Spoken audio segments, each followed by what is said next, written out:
सर्वेभ्य नमो नमः। मैं आर के शास्त्री आप सभी का संस्कृत शिक्षा यूट्यूब चैनल पर हार्दिक स्वागत करता हूं। आज इस क्लास में अजंत पुल्लिंग प्रकरण के अंतर्गत राम के शब्द रूप में प्रथमा विभक्ति के बहुवचन रामः की रूप सिद्धि के बारे में अध्ययन करेंगे। आइए सबसे पहले यह देखते हैं रामः पद में मूल शब्द क्या है। मूल शब्द की बात करें तो राम इसमें मूल शब्द है। तो इसमें मूल शब्द क्या है? राम। क्या है? राम इसमें क्या है? मूल शब्द है। अब हमें यह पता होता है कि जो भी मूल शब्द होता है उसकी हमेशा क्या होती है? प्रातिपदिक संज्ञा होती है। और जो प्रातिपदिक संज्ञा करने वाला सूत्र कौन सा है? अर्थवद धातुर प्रत्यय प्रातिपदिकम। इस सूत्र से राम शब्द की क्या हो जाएगी? प्रातिपदिक संज्ञा हो जाएगी। जब प्रातिपदिक संज्ञा हो जाती है तो उसके बाद में एक सूत्र आता है सु औ जस अमाउट षष्ठाभ्याम 20 इत्यादि। जो सूत्र है इसके द्वारा जस प्रत्यय का क्या हो जाएगा? आगम हो जाएगा। जब जस प्रत्यय का आगम हो जाता है तो हमारे पास स्थिति क्या बनती है? राम प्लस जस। यह स्थिति हमारे पास में बनती है। अब यहाँ पर एक सूत्र आता है और उस सूत्र का क्या नाम है? चुट्टू। उस सूत्र का क्या नाम है? चुट्टू। अब यह सूत्र क्या कहता है कि चय वर्ग के वर्ण और तय वर्ग के वर्ण, इन दोनों वर्गों के वर्ण यदि प्रत्यय के आदि में हो अर्थात पहले हो, यदि इन दोनों वर्गों के वर्ण यदि आदि के प्रत्यय में आते हैं तो उसकी इच संज्ञा कौन सा सूत्र करेगा? चुट्टू। तो यहाँ देखिए चय वर्ग का क्या आ रहा है? जय आ रहा है। तो इस जय की इच संज्ञा कौन सा सूत्र करेगा? चुट्टू सूत्र।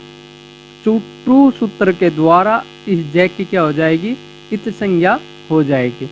जब इच संज्ञा हो जाती है तो यहाँ पर एक सूत्र आता है, उस सूत्र का नाम है तस्य लोप है। सूत्र का क्या नाम है? तस्य लोप है। यह सूत्र कहता है कि जिसकी इच संज्ञा होगी तस्य लोप सूत्र के द्वारा उसका क्या कर दिया जाएगा? लोप कर दिया जाएगा। अब यहाँ पर जय का क्या हो जाता है? लोप। और जय में क्या बचता है? जो जय में जो ए है, क्या है? जो ए था, इस जय की तो क्या होगी? इच संज्ञा किस सूत्र से? चुट्टू सूत्र से। जब चुट्टू सूत्र से इच संज्ञा हो गई और तस्य लोप से इसका लोप हो गया तो इसमें जो जय में जो ए स्थित था वह क्या बचा? शेष। अब हमारे पास स्थिति क्या बनती है? राम प्लस अस। यह स्थिति हमारे पास अब बनती है। अब यहाँ पर एक सूत्र आता है और उस सूत्र का क्या नाम है? प्रथमयो पूर्व सवर्ण। अब यह सूत्र क्या करता है? यह सूत्र कहता है कि अक से परे, कि अक प्रत्याहार के वर्णों से परे प्रथमा द्वितीय संबंधित अच यदि क्या हो? या तो या प्रथमा हो और या द्वितीय, उससे संबंधित क्या होना चाहिए? अच रहने पर, अच परे रहने पर पूर्व सवर्ण दीर्घ होता है। कि यह सूत्र कहता है कि अक से परे प्रथमा द्वितीय संबंधित अच रहने पर पूर्व सवर्ण दीर्घ एकादेश होता है। तो यहाँ पर जो राम में जो ए स्थित था यह क्या हो जाएगा? दीर्घ हो जाएगा।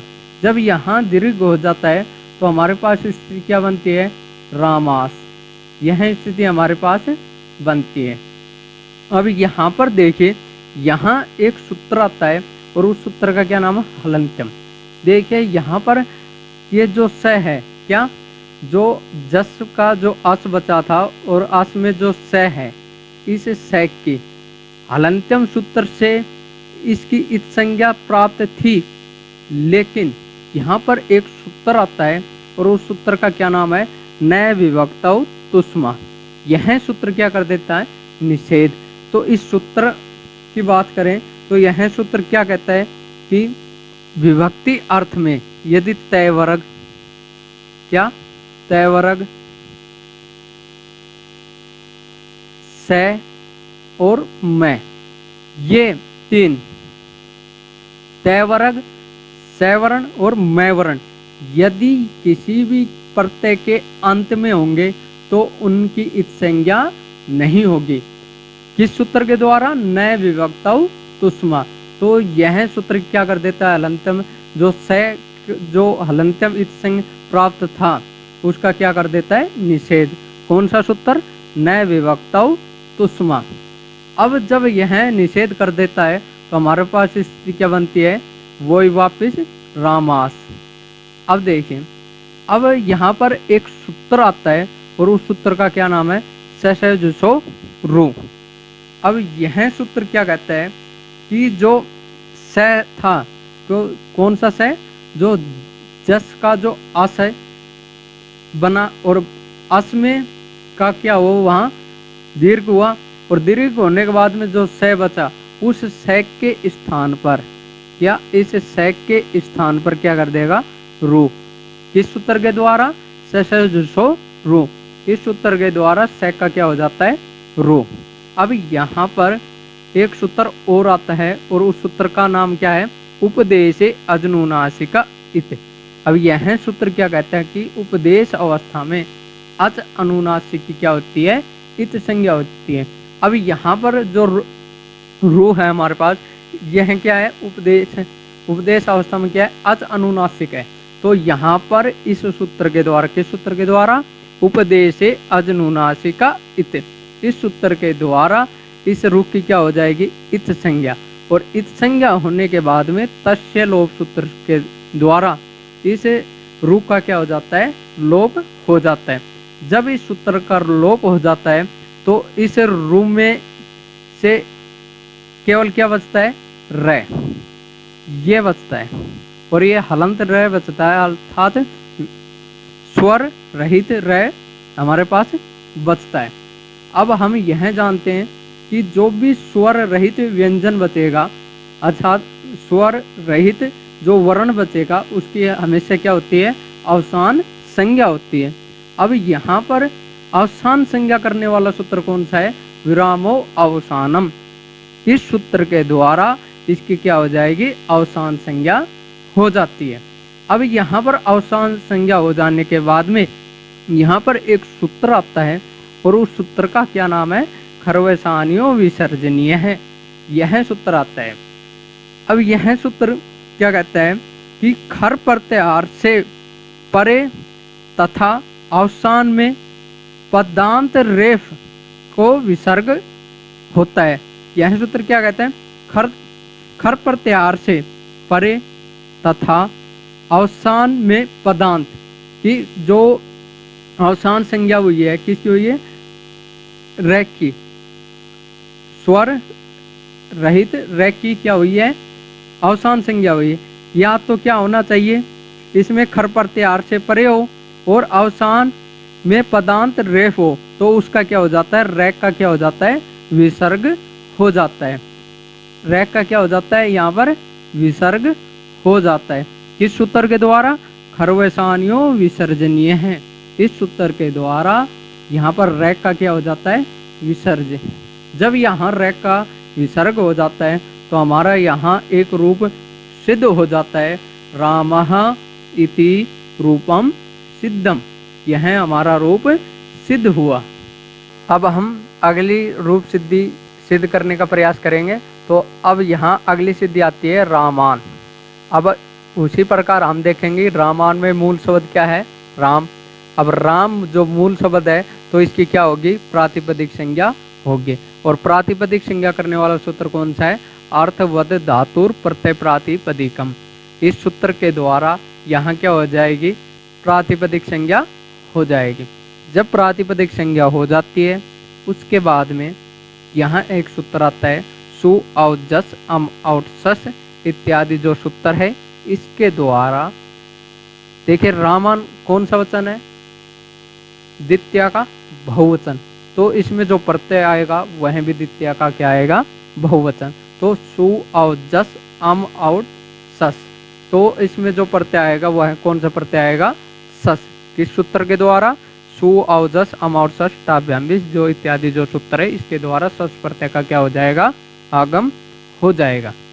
अब इसके बाद में जब सस प्रत्यय का आगम हो जाता है तो यहाँ पर एक सूत्र आता है और उस सूत्र का क्या नाम है?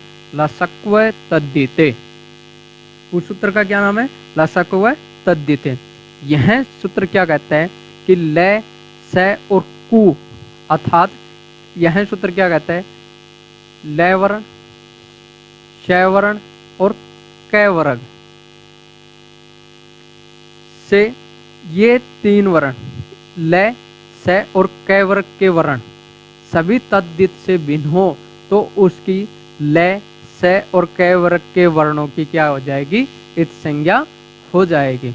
अब यहाँ पर क्या होगा? अब यहाँ क्या होगा कि जो स है इसकी क्या हो जाएगी? इत संज्ञा हो जाएगी। किस सूत्र के द्वारा? लसक्व तद्दिते। लसक्व तद्दिते सूत्र से इस स की क्या हो जाती है? इत संज्ञा। जब इत संज्ञा हो जाती है तो यहाँ हम लिख देते हैं कि सकारस्य इत संज्ञायाम। किसकी इत संज्ञा हुई है? सकार की इत संज्ञायाम। जब इसकी इत संज्ञा हो जाती है तो इत संज्ञा होने के बाद में तस्य लोप सूत्र से इस स का क्या हो जाता है? लोप हो जाता है। और जो सस में क्या, जो सस में स की क्या हो जाती है? इत संज्ञा। और जो स में क्या है? ए, यह शेष बचता है। तो हमारे पास कुल शेष क्या बचेगा? सस। जब सस शेष बचता है तो हमारे पास इस स्थिति क्या बनती है? राम प्लस अस, यह स्थिति बनती है। अब यहाँ पर एक सूत्र आता है प्रथमयो पूर्व सवर्ण। यह सूत्र आता है। यह सूत्र क्या कहता है कि अक से परे प्रथमा द्वितीय संबंधी अच रहने पर सवर्ण दीर्घ एकादेश होता है। तो यहाँ राम में जो अ है, मैम में जो अ है, उस वह क्या हो जाएगा? दीर्घ हो जाएगा। अब जब दीर्घ हो जाता है तो हमारे पास स्थिति क्या बनती है? रामास। क्या स्थिति बनती है? रामास। यह स्थिति हमारे पास बनती है। अब यहाँ पर एक सूत्र आता है और उस सूत्र का क्या नाम है? तस्मात् ससो न पुंसी। क्या? तस्मात् ससो न पुंसी, यह सूत्र आता है। अब यह सूत्र क्या कहता है? पूर्व सवर्ण दीर्घ से परे। क्या? पूर्व सवर्ण दीर्घ से परे जो सस का जो स है उसको न होता है। कब होता है? पुल्लिंग में। देखिए यह सूत्र कह रहा है कि जो सस का क्या है? सस। अब सस में सस का जो शेष क्या बचा हुआ है हमारे पास? स। इस स के स्थान पर क्या कर देगा? न। स के स्थान पर न कौन सा वर्ण कौन सा सूत्र करेगा? तस्मात् ससो न पुंसी। यह सूत्र के द्वारा स का क्या हो जाता है? न। अब यहाँ पर जब हम देखेंगे तो हमारे पास यहाँ क्या बनेगा? रामान। क्या बनेगा? रामान। अब ये देखिए यहाँ पर एक सूत्र और आता है जिसकी क्या, वो सूत्र क्या करेगा? न का न। कौन सा सूत्र? अट कुपुआंग नुम वायापी। इस सूत्र के द्वारा इस न का क्या हो जाता है? क्या हो जाता है? न हो जाता है। लेकिन अगला इसका निषेध करने वाला सूत्र आता है। कौन सा? पदांतस्य। यह सूत्र कहता है कि पद के अंत में न का क्या नहीं होगा? न नहीं होगा। क्या? न का न नहीं होगा। किस सूत्र के द्वारा? पदांतस्य। यह निषेध करता है कि अंतिम पद में जो न होगा, केवल व्यंजन का जो न होगा उसका कभी भी पद के अंत में न का न नहीं होगा। ठीक है। जब इसका न नहीं होगा तो यह यहाँ क्या कर देता है? निषेध। तो हम लिख देते हैं यहाँ निषेधे। यहाँ जब निषेध कर देता है तो हमारे पास फिर पुनः वही स्थिति बन जाती है। कौन सी? रामान। हमें भी क्या बनाना है? रामान। तो यह भी एक रूप सिद्ध हुआ। रामान इति रूपम सिद्धम। अब यहाँ पर हम एक रूप सिद्धि के बारे में और देखते हैं। रामायण जो परीक्षा की दृष्टि से महत्वपूर्ण है। अब इसे हम देखते हैं रामायण। तो रामायण में भी हम वही देखेंगे कि इसमें मूल शब्द क्या है, राम। तो राम की क्या होगी यहाँ पर प्रातिपदिक संज्ञा। जब प्रातिपदिक संज्ञा हो जाती है तो प्रातिपदिक संज्ञा होने के बाद में वही सूत्र आता है कौन सा, सुअवजस समावर्तस। इससे कि रामायण कौन सी विभक्ति का है, तृतीया का प्रथम, तृतीया विभक्ति का एक वचन है। तो यहाँ जो प्रत्यय आएगा वह प्रत्यय भी तृतीया का एक वचन आएगा। सुअवजस अमऔटसस टा, यहाँ पर जो प्रत्यय आएगा वह क्या आएगा, टा। किस सूत्र के द्वारा, सुअवजस अमऔटसस इत्यादि जो सूत्र है इसके द्वारा टा का क्या होगा, हो जाएगा यहाँ आगम। जब आगम हो जाता है तो हमारे पास यहाँ स्थिति क्या बनती है, राम प्लस टा, यह स्थिति हमारे पास में बनती है। अब यहाँ पर एक सूत्र आता है कौन सा, उस सूत्र का क्या नाम है, चुट्टू।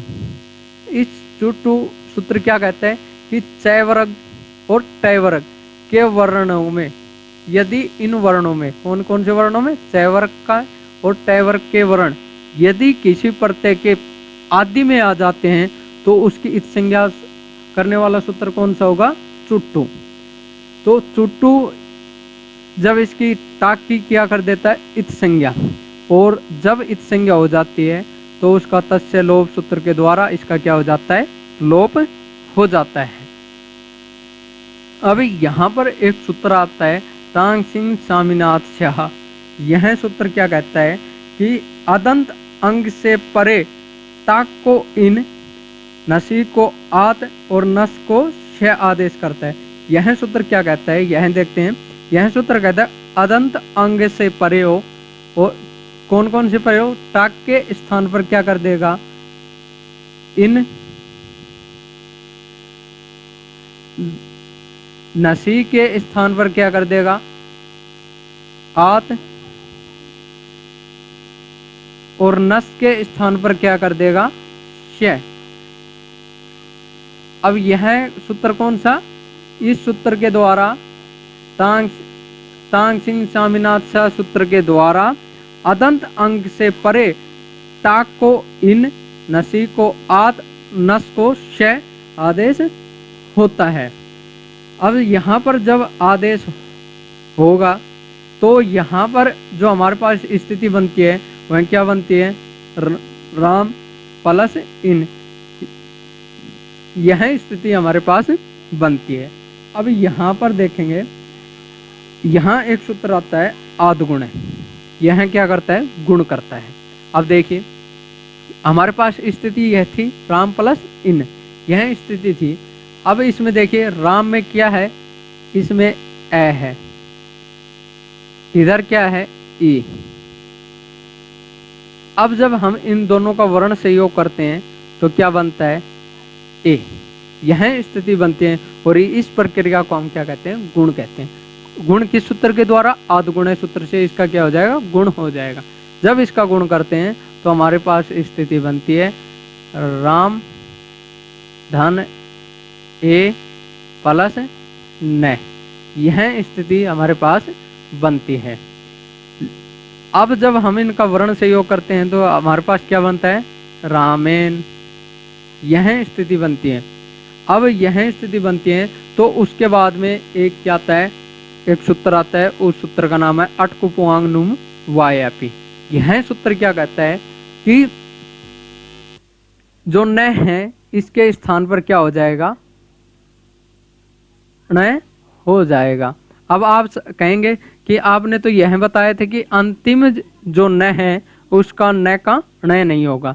यहाँ देखिए मैंने यही बात कही थी कि अंतिम में यदि न वर्ण, क्या न कैसा होना चाहिए, यदि न स्वर से रहित होगा तो उसका न का न नहीं होगा। और यहाँ देखिए यहाँ अंतिम वर्ण क्या है, इस न में क्या है, अंतिम वर्ण अ है। तो यहाँ पर पद के अंत में नहीं है क्योंकि इसका पद का अंत क्या है, अ है। इसलिए यहाँ न का क्या हो जाएगा, न हो जाएगा किस सूत्र से, अटकु पुआंग नुम वायापी। इस सूत्र के द्वारा इस न का क्या हो जाएगा, न। जब हम इसे वर्ण से योग करेंगे तो हमारे पास रूप सिद्ध होता है रामेण, रामेण इति रूपम सिद्धम। तो यह कक्षा आपको अच्छी लगी हो तो वीडियो को लाइक करें, सब्सक्राइब करें एवं शेयर करें। जयतु संस्कृतम जयतु भारतम। धन्यवाद।